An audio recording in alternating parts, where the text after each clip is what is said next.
Yes. Thank you so much, Brian Harris. Hello, everyone. Welcome to the New Thought Center for Spiritual Living. I am Reverend Shannon, and I am so grateful to get to be here this day. A bunch of us have been on retreat all weekend, so there's a lot of grounded, floaty, connected energy. If you're feeling that online, just know that's what's happening. And if you are in need of maybe purchasing a t-shirt, we have them downstairs. If anyone is interested in any t-shirt, we have them downstairs for you, or online, you can get them. We are an inclusive, progressive, compassionate, spiritual community that is dedicated to helping make the world a better place. How do we do this? We do this by doing our own inner work, and then by walking that love out into the world.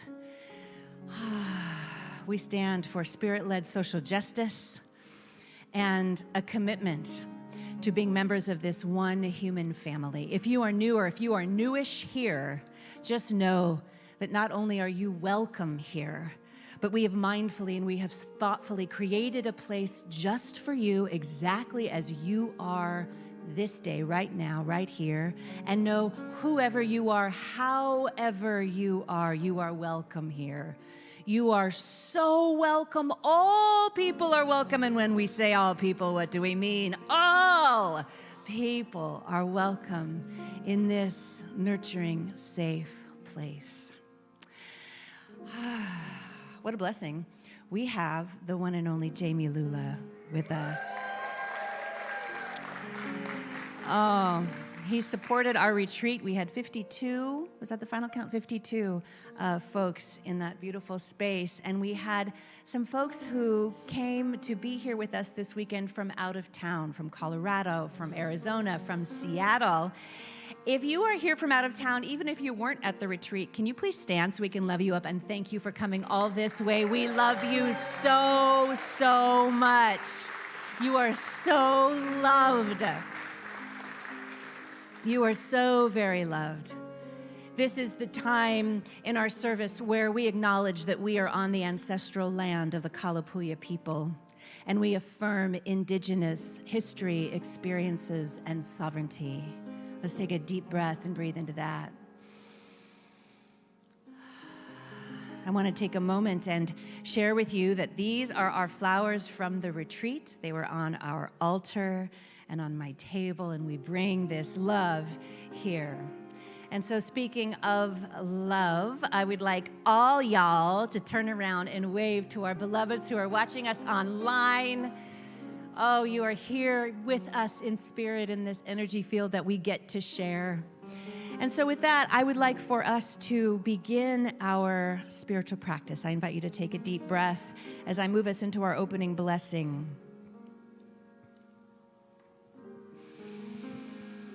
How good it is to be right here in this place of grace, this place of expansion, this place of love, recognizing the one divine I am that is everywhere present, called by so many names, God, Spirit, Source. How good it is to bask in this unconditional love. It is this love that woke us up this morning. It is this love that called us here this day. It is this same love that is sitting to our left and to our right, in front of us, behind us. This love lives above us and below us. It is the air we breathe. It is the breath we take. It is in between the breaths. It is closer than hands and feet, this love at the center of us and everywhere present. And so as we become present with this presence in an even greater way on this next breath, I invite each one of us to open our hearts to this experience this morning. I give such thanks for all the many hands that make this Sunday service all that it is. Our beloved music ministry and production team, our ushers, greeters, those who take such good care of our children and our tweens and our teens. All of those online that are here with us, and all of those that are here that are present. What a blessing to be together and to take part and share in our becoming. And so from this place of grace, I bless it all with great gratitude. I allow it to be, and so it is. Blessed be. Thank you, Reverend Shannon. And now for our spiritual practice song, I'd like to invite Jamie Lula.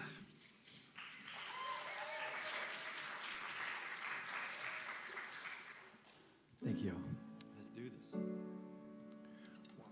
2, 3, 4.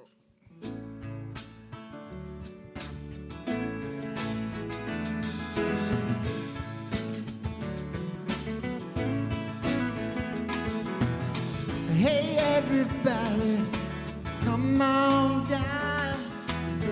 Hey, everybody, gather around. Hey, everybody, bring a friend.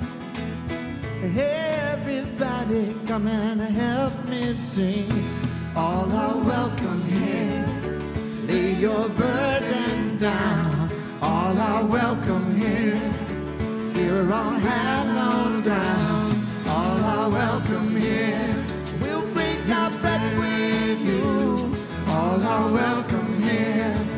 Help you find your truth. All are welcome here. Everybody, all are welcome here. Come on and sing it with me. All are welcome here.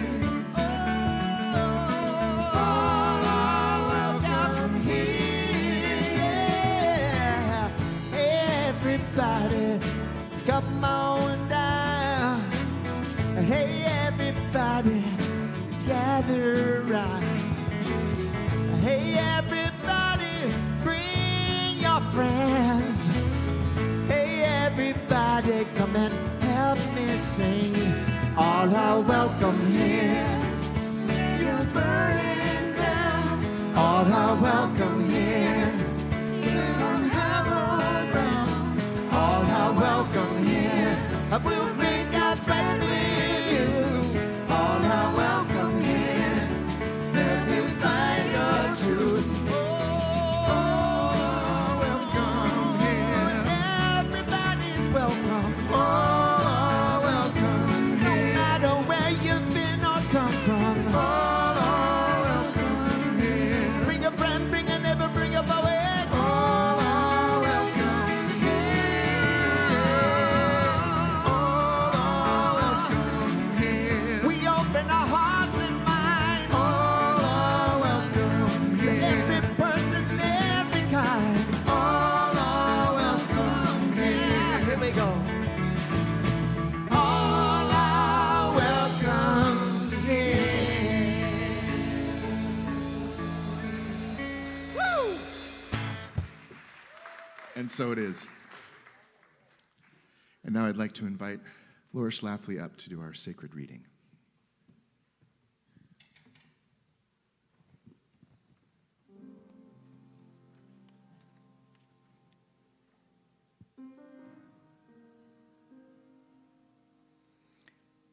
The purpose of ritual is to change the mind of the human being.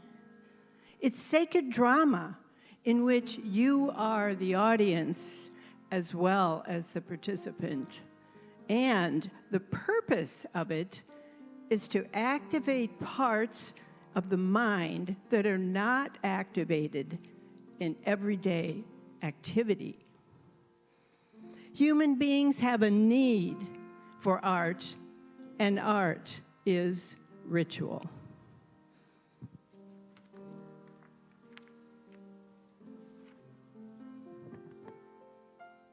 Thank you, Laura. As Jamie comes back up, I'd like to honor our band and our musicians. Brandon Hitu on the bass. Adrian Martin on guitar. I'm very pleased to introduce to this community a good friend of mine, Dennis Dove on the drums.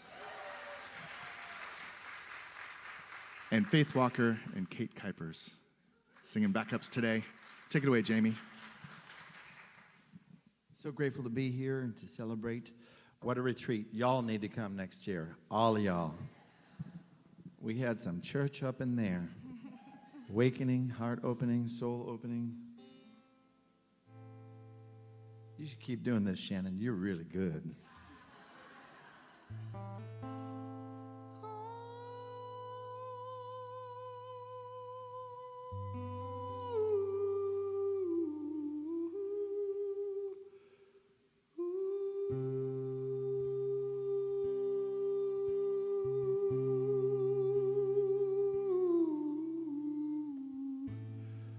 Something's calling me.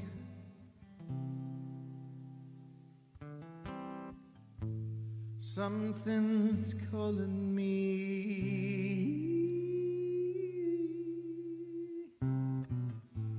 Something's calling me a little bit deeper than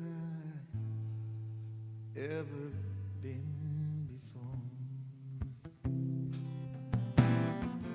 Feels like I'm walking on marbles. Can't stir the earth beneath my feet. Is my head in the clouds, my naked legs left dangling.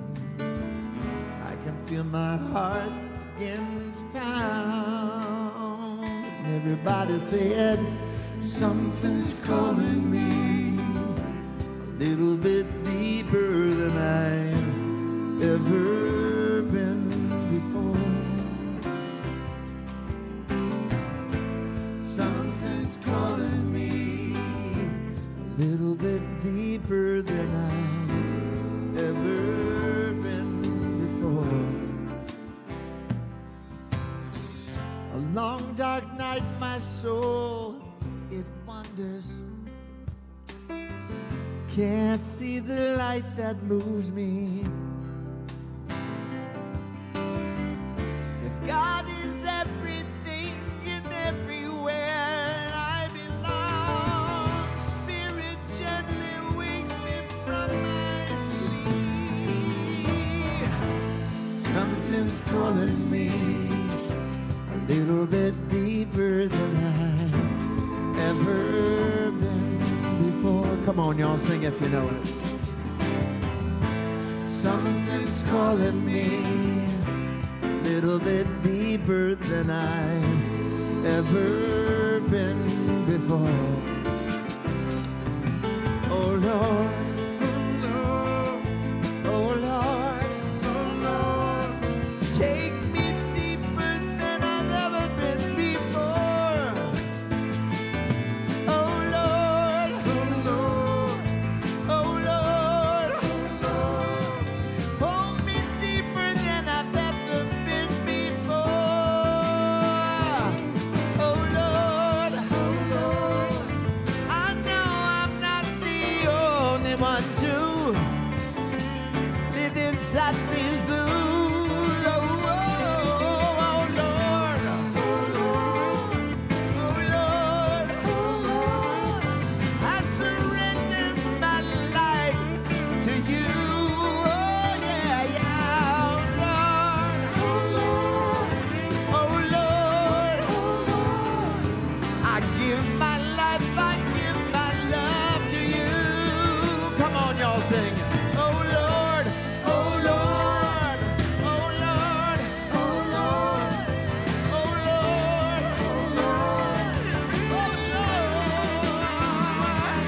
oh Lord, oh Lord, oh Lord. Here we go. Oh Lord,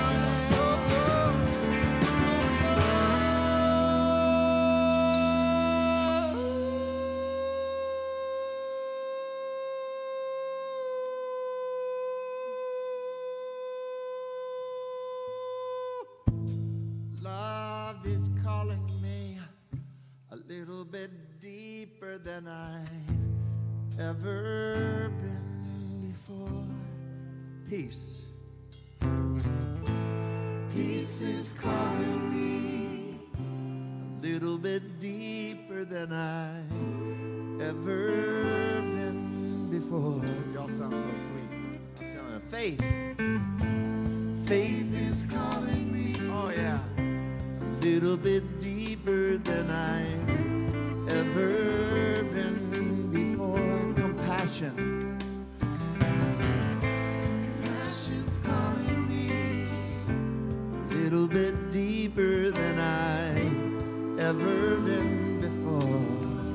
Spirit. Spirit's calling me a little bit deeper than I've ever been before. God is calling me, and I'm grateful like I've never been before.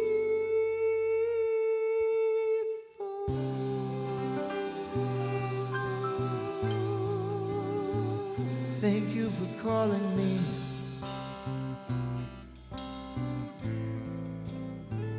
Thank you for calling me.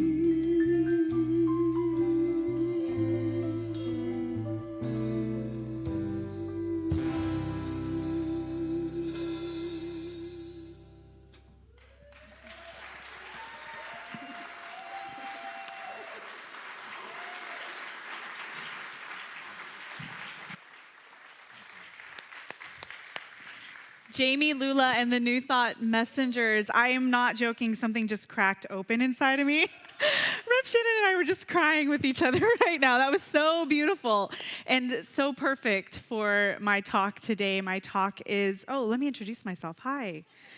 I am Sarah Forbes. I'm a practitioner here, and I'm a ministerial student, and I'm so, so grateful to be with you all today, online and in person, and all of our people from out of town. It was just brought a smile to my face to see you all today, so welcome, everyone. And that song, Something is Calling Me, is so perfect for what I want to share today. My talk title is Living an Enchanted Life. And to live an enchanted life, we must recognize what's calling us. There is something beckoning us to live that life, to walk that path. Enchanted, the word is a Latin word. It comes from the word incantare, which means to sing in. And to sing in, as Jamie Lula just so beautifully did, and the New Thought Messengers, to sing in is an invocation. And in ancient times, the word incantare was understood as invoking a magical force or an entity into the space. That's what an invocation was thought to be, and that was what it meant to be enchanted. So when we talk about enchanted today, when I talk about this today, this is what I'm talking about. I'm talking about invoking magic. I'm talking about invoking the presence. So what we are invoking is understood differently across cultures, right, and across traditions. And so it can get a little bit muddied in how we explain what we're invoking, but I want to kind of just boil it down to its essence right now. What we are invoking is either an aspect of the fullness of the ineffable greatness of God or the totality of the ineffable greatness of God. We're doing one or the other. And in cultures across the globe, you find that this can be represented in archetypes. So we see gods and goddesses across traditions that represent aspects of divinity. And so invocation has always, no matter what name you put to who you're invoking, it has always been understood as invoking the magical presence of an aspect or the fullness of God, of source, of spirit. Here in America, we live a very secular life, right? A very worldly life for the most part. And this is true of many secular civilizations across, the world. And there is so much benefit in living a secular life. It really is a blessing in a lot of ways. But we also have to be careful that we didn't lose too much of the wisdom of our traditions along the way as we come into the worldly life, and as we've come into the worldly life. I want to make a note here that there are thousands upon thousands of traditions across the world that are still celebrating and honoring their traditions, still celebrating and honoring their rituals. But what I find here in America, and I've traveled the world, but mostly in America, what I find is that there is an emphasis on the secular, right, and an emphasis on worldly life, right? And so in America, statistically, not as many people are practicing their religious traditions or their cultural or ethnic traditions, right? And those who are practicing them in America, oftentimes what we see is kind of a more going through the motions than a value of the magic that these traditions initially imbued, right? So kind of a loss of the connection of that magic and that enchantment. And again, this isn't always true, but we do generally find this. We've been taught and kind of had it hammered into us in our life here in America that life is really about discipline, productivity, monetizing our skills, right? And many of us believe we don't really have time for magic, for enchantment, for invocation. And we've also been taught that our lives are supposed to be filled with suffering. It's kind of a message we get early on. And even our spirituality gives us that message, right? So it's like, you're going to suffer until you attain a spiritual awakening. So just expect that, right? I mean, we get, Shelly's hurt over here. So we just, so we kind of have this expectation of suffering, right? And what I'm here to tell you is that we have, in error, prioritized in our minds that discipline, productivity, monetizing our skills, suffering is more important than excitement, ecstasy, pure joy, enchantment, invocation, right? And so I would say, I'm only looking at my life here, but I would say, up until very recently, about 70 to 80% of my life, hard work, discipline, trying to monetize my skills, right? And then 30 or 20, enchantment, okay? Right? Does anybody else relate to this? And some of us, it's even like 10% maybe, some magic and some enchantment, right? So we have our priorities a little bit backwards here, okay? Dr. Stephen Haller, who is a professor of religious studies and who emphasizes in Gnostic traditions, says, "We attain dominion over the limitations of the cosmos through divine magic only." So the limitations that we believe cause our suffering, or the limitations that we believe we have to overcome through hard work and discipline, we don't overcome them that way. We overcome them through divine magic only. So if we are 70 to 80% hard work and 20 to 30% divine magic, we have an error in our priorities. Carl Jung, most of us know who Carl Jung is. Carl Jung said, "Enchantment is the oldest form of medicine." And I think he meant this holistically, right? So the way that we heal, the way that we come into balance collectively and individually is through enchantment. Not through hard work, not through productivity, okay? Through enchantment. Not even through discipline.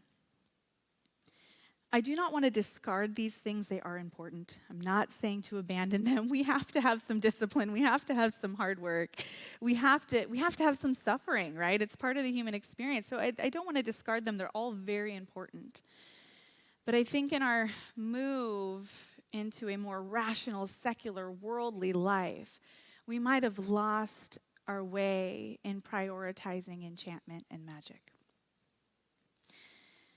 I believe that through magic and enchantment, we are made whole again, and everything else falls into place. I truly believe that. If we prioritize magic, if we prioritize invoking the aspects or fullness of God, then everything else falls into place. I'm going to quote Dr. Stephen Haller one more time. He says, "Life is a magical process, and its essence and purpose are enchantment." So if the purpose and essence of our lives is divine magic, then the 70 to 80% of hard work is called into question, right? Yeah. And we must intentionally bring enchantment back into our lives. You know, Rev Shannon spoke to this a little bit last week, the idea of awe, right, and transcendence, and looking for moments in our day-to-day life to call awe in. In ancient Greece and Rome, mysteries and rituals were practiced regularly to make sure that enchantment was an enormous part of everyday life. And we also find this in other traditions too. I'm going to talk a little bit about the traditions in India in a bit, but I lived in India for a little while, and India is also a country and a culture that is imbued in enchantment and ritual, and it's very, very much alive in India still today. In ancient times, it was actually believed that human beings could not survive without ritual. And it was also believed that those who lacked ritual lived an impoverished life. So when we practice ritual, what are we doing? When we come into a ritual, what we're doing is we're creating a passageway, an opening for invocation.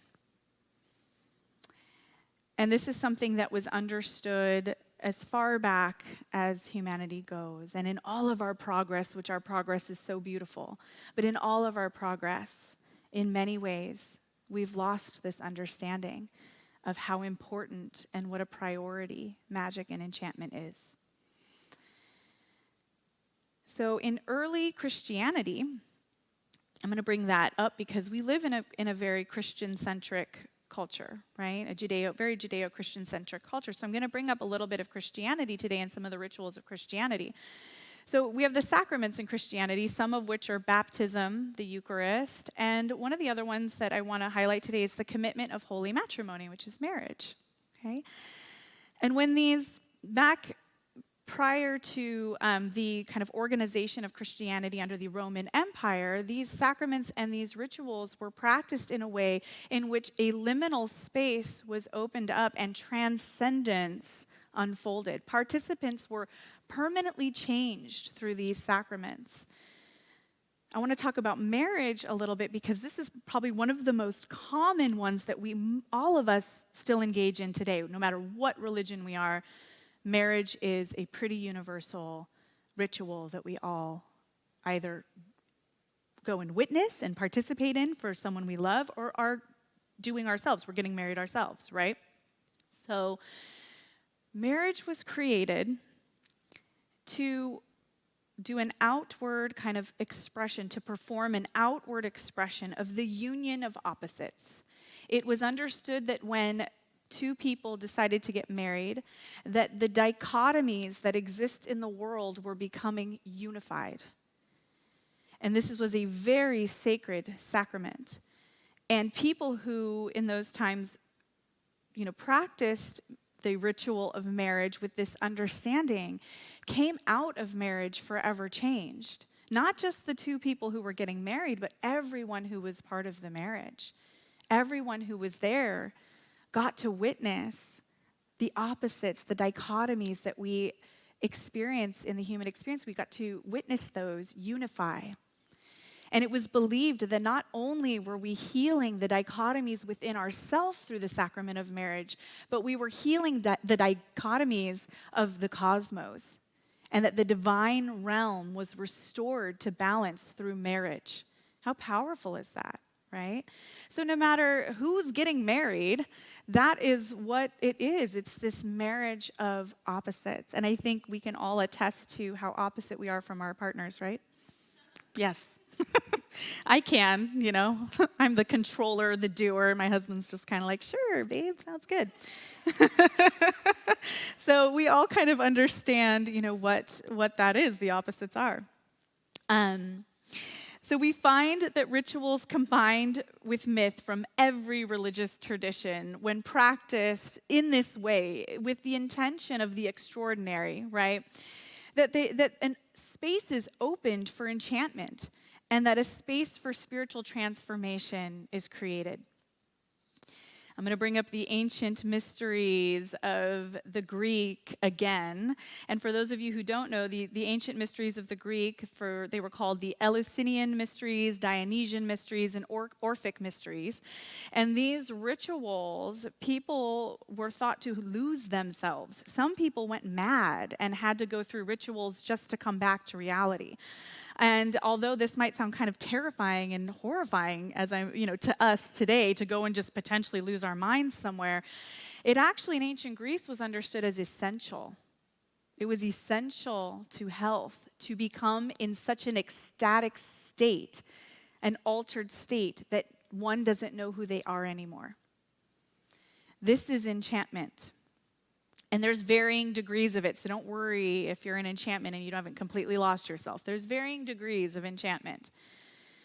I want to talk a little bit again. I'm going to come back around to India because tomorrow is Diwali. And for those of you who don't know what Diwali is, it is a 5-day ritual and festival practiced in India each year around this time to call in the light. It's a beautiful ritual, and I had the privilege and honor of living in India during Diwali and was so, so grateful to have that. I watched families bring out their sweets and roll out their floor art and their beautiful carpets. I watched brothers and sisters engage in special ceremonies to honor each other. I actually lived with a family with a brother and a sister in the family, so I got to watch them do this. It was so special and great. I also got to dodge fireworks and fight for my life as I meandered through Delhi to try to get from one spot to the other during Diwali. It was exciting and also terrifying, which is kind of what we're talking about right now. Enchantment's a little bit terrifying. So I remember one night in particular, I was coming back to my homestay, my family, from a friend's house, and I was in a rickshaw. And for those of you who don't know what rickshaws are, they are public transportation in India, and they are like golf carts, so they're open on all sides. There's no windows, there's absolutely no protection. And I was driving home in Delhi, and my rickshaw driver was just literally dodging fireworks. And I was like in the back like this, trying not to get hurt by a firework. And I remember I finally made it, and I got home, and I was like, oh my gosh, I made it. And then I listened to fireworks go off until about 3 in the morning. And through all that excitement and all the lights flickering and flying everywhere, I also could feel this sense that I was between two worlds. I was between the world that believed in darkness as the 70%, and I was between, on the other side, the world that believed in enchantment in about 70 to 80%. I got to have that experience in India, and I'm forever grateful. And what I noticed is after that last firework went off, which I believe I heard because I could not sleep through that. I don't know how anybody slept through that. It was the loudest, brightest thing I've ever seen in my life. So I got up the next morning, and I noticed everything had changed. There were more smiles. There was a lightness. People weren't hurrying. And for those of you who haven't been to India and stood in a line in India to try to get something, to try to mail something or, order food, what happens in India when you go to stand in a line is that everybody pushes and rushes up to the front so that, I'm kind of small. So I get kind of shoved out, and I'm just back here, and everyone's like, whoosh. But what I noticed after Diwali is that people were calmer. They were looking around for one another. And I remember I was at the post office trying to mail something to my mom, and this guy came over out of nowhere, and he said, I can see you're not from here. Let me help you get to the front of the line. And it was so sweet. So after Diwali, the world felt transformed. I mean, it was truly remarkable. So Diwali is practiced. It's this ritual where the myth of the god of Krishna and his triumph over the demon king, who is symbolically represented as darkness, is this festival where people are calling in the light by lighting lanterns and setting off fireworks. And so they're celebrating this triumph of light over dark. And it was so beautiful to watch. And as I battled my own internal darkness in India, being in a foreign place, trying to navigate my way through there, Diwali actually created this space in which an opening of light entered for me personally. And I saw it in me and all around me. Dr. Jackie Frost, in her sociology paper on cultivating rituals in secular spaces, lets us know that organized religion statistically is on decline. I think we've all kind of noticed that that's been happening. But what she says is that we don't need to abandon ritual. Just because our religious participation is going down, we don't need to abandon ritual. We are in a unique time in which we can create our own. We have the power and the knowledge to create our own. This wasn't true thousands of years ago. It was done by the priests or the shaman, or there were certain people that had that right. We actually have that right today to create our own rituals and to choose how we enter them. Tom Driver, in his book Liberating Rites, says, to ritualize is to make a pathway through what would otherwise be uncharted territory. So what we're doing in ritual is we are embarking on uncharted territory. Enchantment is both myth and ritual. Myth is the story that we tell ourselves and other people about the ritual. It's the meaning we make of the ritual. It's how we make sense of what's happening to us. We can also invoke archetypes in there and aspects and qualities of God and the divine in our myth and in our story. But really what's important is the intention that we're bringing into the ritual and what we believe is happening to us through the ritual. This is the myth. So if we go into a ritual expecting the extraordinary, then that's what we get. If we expect a space to open up and for us to move into an ecstatic transcendence, then that's what we get. And the ritual is the music, the ritual is the dance, the ritual is the performance, it is the actions that we take.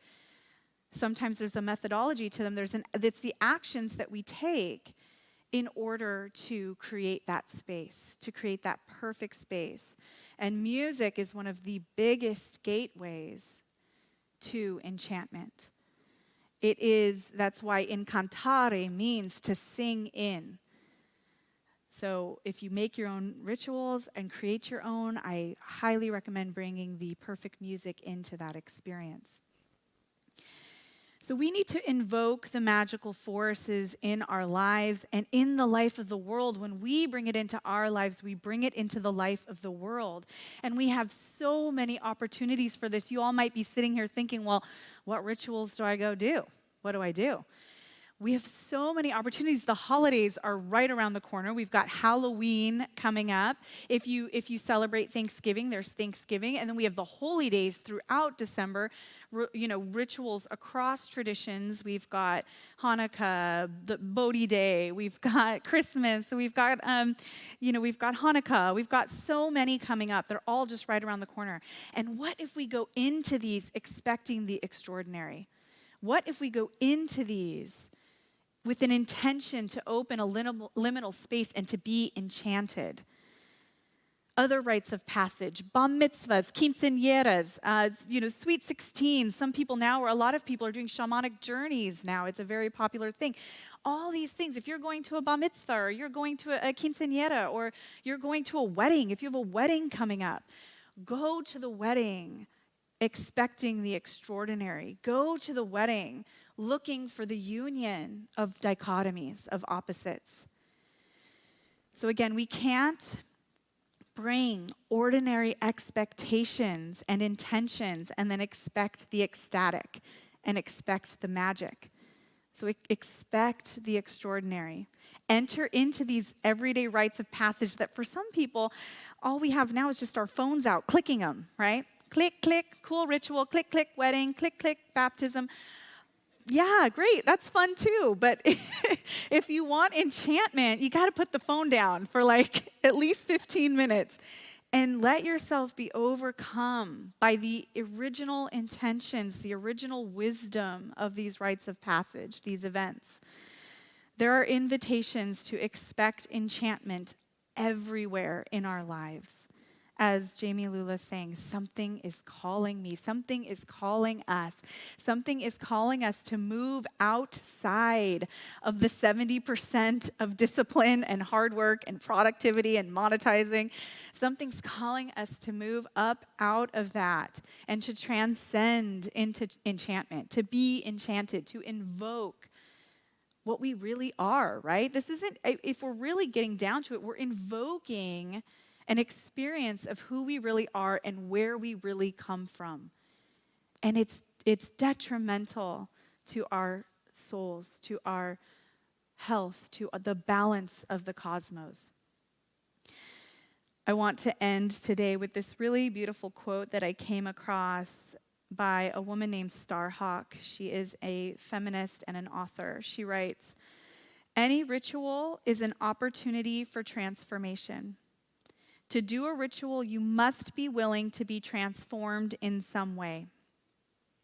The inner willingness is what makes the ritual come alive and have power. If you aren't willing to be changed by the ritual, don't do it," she says. So I wouldn't go as far as to say don't do it, but do it if you want. Click, click, click if you want. But to live the enchanted life, what we're doing is we are opening up and making ourselves willing to experience the extraordinary and to be permanently changed. And on that note, I just invite everybody to come into this space of the magic, of the enchantment, of the joy as I move us into prayer. And no matter what you might be feeling in that heart space, that gut space of your body, just know that there is an enchantment, there is a magic holding you right here, right now. And I know that that magic is the presence and the foundation of all things, all beings, all situations, everything. Magic is what makes this world. Magic is what makes this space. And I'm so grateful to be here now with each person. I'm so grateful to this beautiful, beautiful center, to Rev Shannon, to the musicians, to all who contributed to this experience today, because on Sundays each week we have the ability to open to enchantment in community here together. And I'm so grateful to have this experience and to know this truth, that enchantment is the foundation from which we spring. It is what makes all things whole again. And so as we balance, work with play, work with the ecstatic, I know that that all that is held in love. And so in deep gratitude for knowing that this love is bright and big and who we are, I simply release these words, release this experience into the hands of the divine, knowing that that ineffable presence, that ineffable greatness is always, always, always present, and is present here and now. And so it is. Blessed be. Thank you.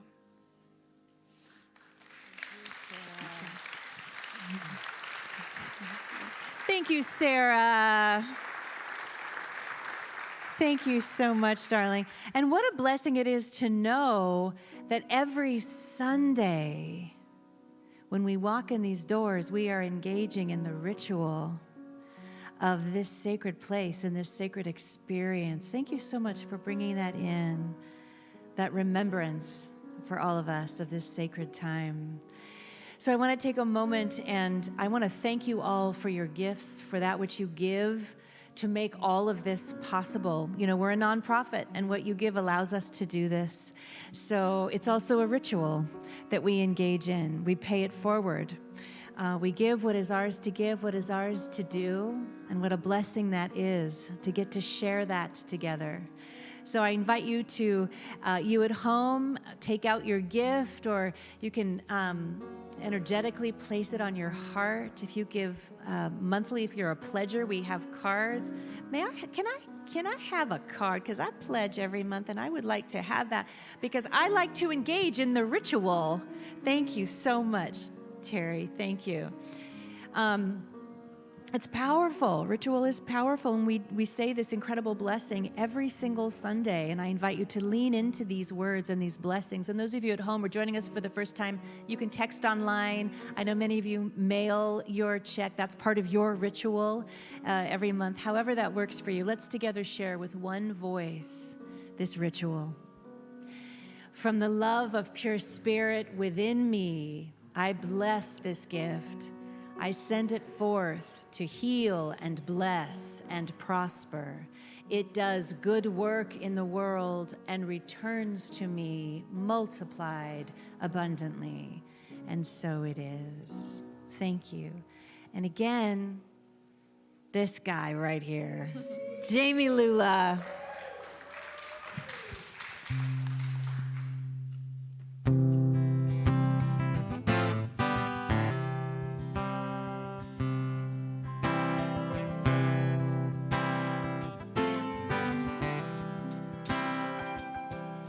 What if it's true? You have everything you need. What if it's true? You can live your wildest dreams. Will you run and hide or go along for the ride? Trust the current and tide in the ocean of possibilities. What if you knew? What if you knew? What if you knew that the brilliance you're mining is you? What if you knew? What if you knew that the infinite's rising in you?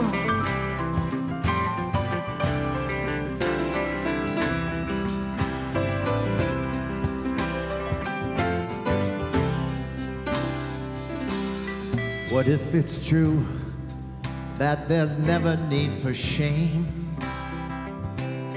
What if it's true that there's power in your pain? Will you run and hide or go along for the ride? Trust the current and tide in the ocean of possibilities. What if you knew? What if you knew? What if you knew that the brilliance you're mining is you? What if you knew? What if you knew that the infinite's rising in you?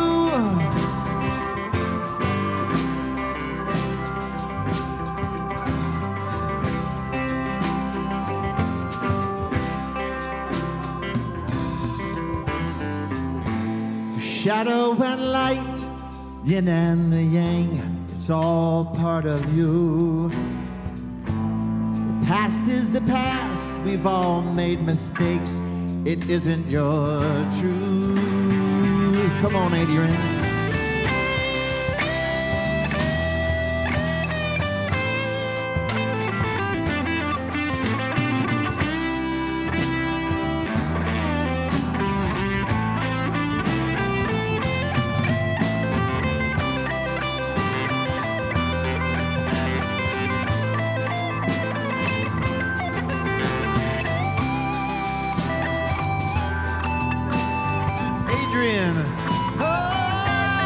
What if you knew? What if you knew? What if you knew that the brilliance you're mining is you? What if you knew? What if you knew that the infinite's thriving in you?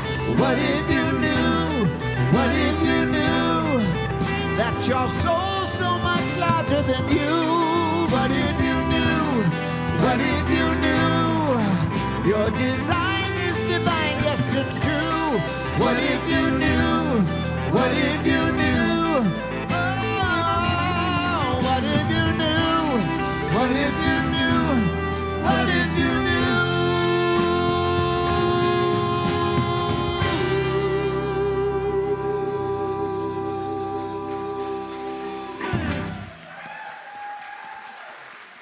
Oh, thank you so much. Thank you, Jamie Lula. That's a brand new song. Thank you so much for bringing that to us. I just have a couple of quick announcements for you all. So, in the spirit of voting Let's vote. Everyone, spread the word. 17 days away. Put it on your calendars, please. This coming Wednesday night, October 26th at 6 p.m., we're having a meeting for the Reproductive Dignity and Rights ministry. It's on Zoom. Please join me and our team and what we can do and how we can support each other during this very important time. I also want to let you know there's a new workshop coming up that I am going to be offering it. I mentioned this to the retreatants. I've been a student of Feng Shui for over 30 years, and I'm very excited to bring to you my new workshop. It's called Feng Shui Yourself. It's going to be November 7th and 14th from 6:30 to 8:30. It's right around the corner, so I invite you to avail yourself of that. It's going to be a lot of fun. Zoom only for now. We're really going to set the intention to create hybrid classes once again after the holidays. I just want to let you know. So we'll have in-person and online after the holidays. One more week to our festive fifth Sunday, which is October 30th, and we invite you to consider what is yours to give on this extra weekend that we have when we have our 5-week months. Also want you to put into your calendar our next community meeting will be Sunday, November 6th from 12:30 to 1:30. We're calling this Super Sunday because we're going to invite you to stay. We're going to have soup and nosh downstairs, and then we'll meet. You'll get to hear all the things that we're doing. So many things we are doing here. Oh, it's good to be in community, yes? Yes, indeed. Also, our teens are having a poinsettia sale. Can you believe it's come? We're like thinking about poinsettias. What? But it's really important because all proceeds are going towards teen camp, which is huge for our teens. They're on sale now through November 6th. Your choice of 3 colors can be ordered: red, pink, and white, in 6-inch, 8-inch pots. They're $13 or $23 each. Please go support. If you're going to buy poinsettias this season, please support our teens and do it here. I invite you to do that. Oh my gosh, we have all kinds of information for you, even more things that we're doing online, those of you online. And we've got info on the tables. Come back next week. The title of my talk is, Are You a Good Witch or a Bad Witch? So I'm going to invite you for that. So that's going to be super fun. I want to take a moment and acknowledge all of you watching online. You are watching from all over Oregon, Colorado, Nevada, California, Florida, Arizona, Montana, and Germany. We love you so much. And those of you who are here, thank you. I'm going to invite Sarah to come on up for our closing blessing. And practitioner, beloveds, please come down forward. If you don't know, they are here to pray with you directly following service. Right after service, we invite you to make your way outside for visiting or downstairs. We have a beautiful bookshop and gift shop down there and all kinds of fun fellowship noshy things for you. And this becomes a place of prayer. If there's anything on your heart, if there's anything that you would like to be reminded of who you really are, the truth of you, please stay and let one of these beloveds lift you up in prayer. And online, you can go in the chat box. We have practitioners online to serve you as well, and you can have a private prayer that way. So with that, why don't we say the closing blessing? Isn't it lovely to have Sarah here, dear one? In school, it's a lot to be in ministerial school and have babies. So with that, may you go in the light, as the light, and with the light, until we meet again. May the long-time sun shine upon you, all love surround you, and the pure light within you guide you on your way. You are loved. Mwah. Jamie Lula.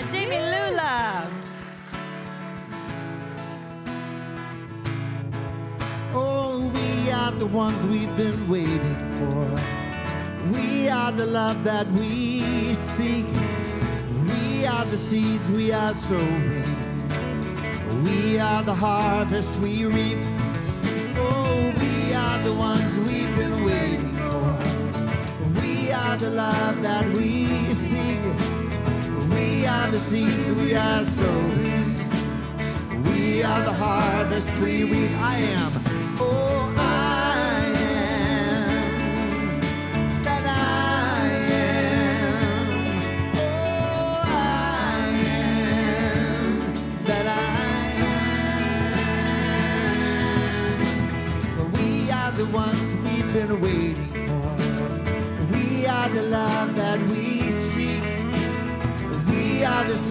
we are sowing. We are the harvest we reap. Oh, I am that I am. Oh, I am that I am. Sing it out, girls.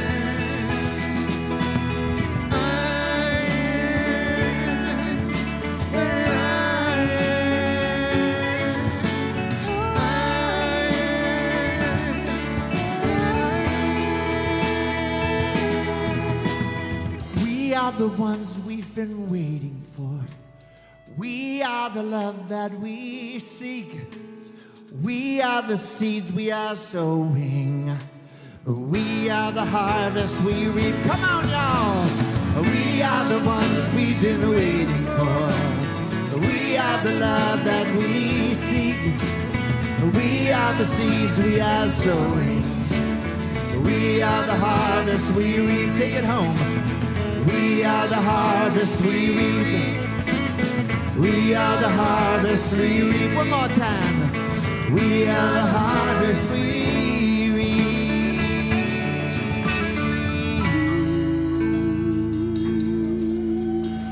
Give it up for the best band in the world, Brian Harris. Jamie Lula has CDs outside. Take him home with you. I love you. Have a great week. Mwah. Thank you.